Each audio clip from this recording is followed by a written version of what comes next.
Hermano, en este pasaje que acabamos de leer, de Hechos capítulo 4, los fariseos creían que habían acabado con Jesús. Se sorprenden cuando hay unos discípulos que están predicando en nombre de ese Jesús, que están haciendo milagros, que están diciendo incluso, solo en Él hay salvación.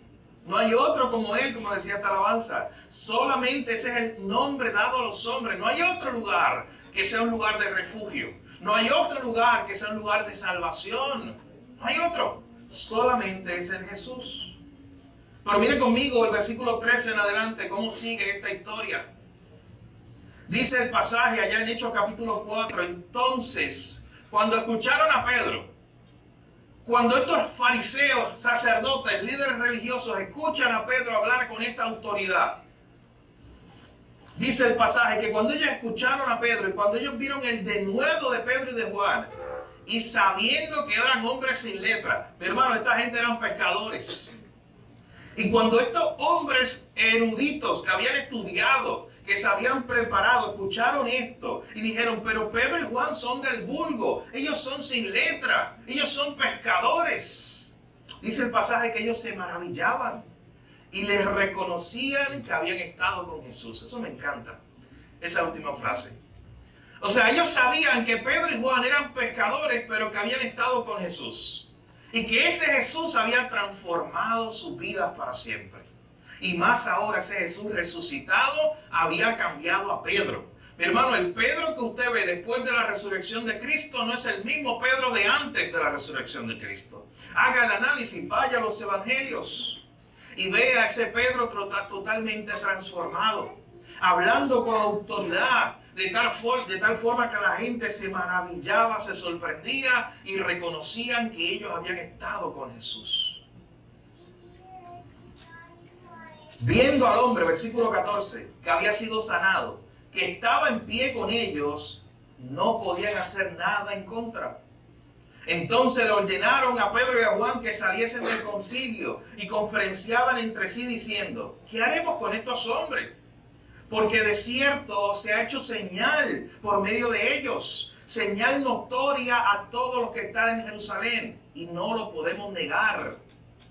Sin embargo, para que no se divulgue más entre el pueblo, amenacémosle, para que no hablen de aquí en adelante a hombre alguno en este nombre. Ellos no querían ya escuchar el nombre de Jesús. Ellos le tenían miedo ya. Ellos tenían temor.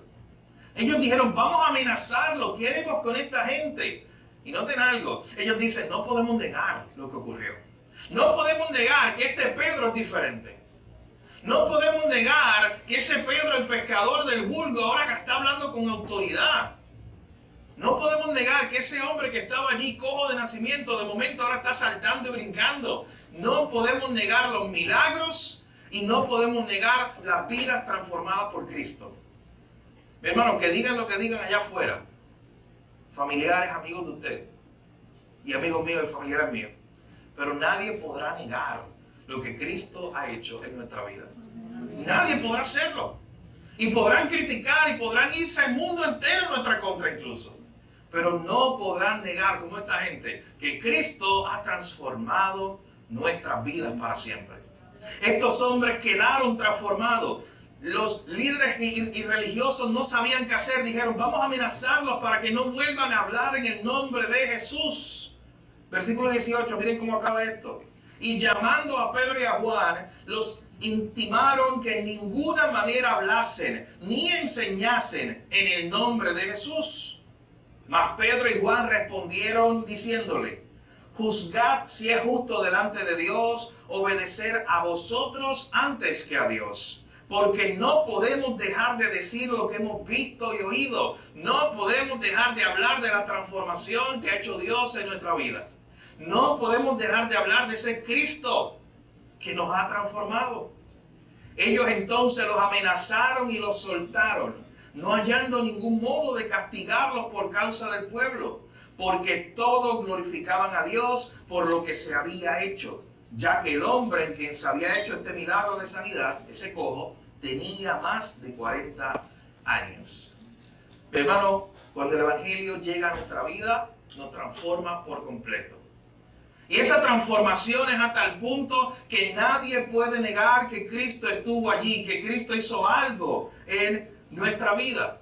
Y precisamente en esta próxima alabanza, mi hermano, medita en la letra mientras usted abre sus labios y la canta. Y piense que usted está cantando a esa gracia gloriosa, a esa gracia de Dios que lo transformó. Que cuando usted y yo estamos perdidos, nos dio vida, nos dio salvación, nos dio esperanza. Y todo fue por gracia.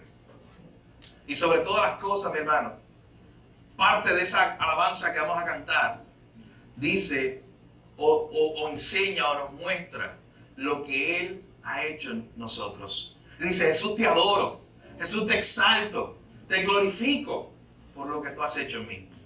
¿Estamos nosotros contentos y gozosos por lo que Él ha hecho en nosotros? ¿Estamos nosotros alegres, agradecidos por lo que Él ha hecho en nosotros, así como Pedro y Juan? La gente, los líderes, lo que hacían era tratar de amenazarlo, pero no podían negar eso, que Cristo había hecho algo en ellos. Hermanos, cantémoslo juntos en esta mañana. Cantemos a ese Salvador que ha hecho una gran obra en nosotros.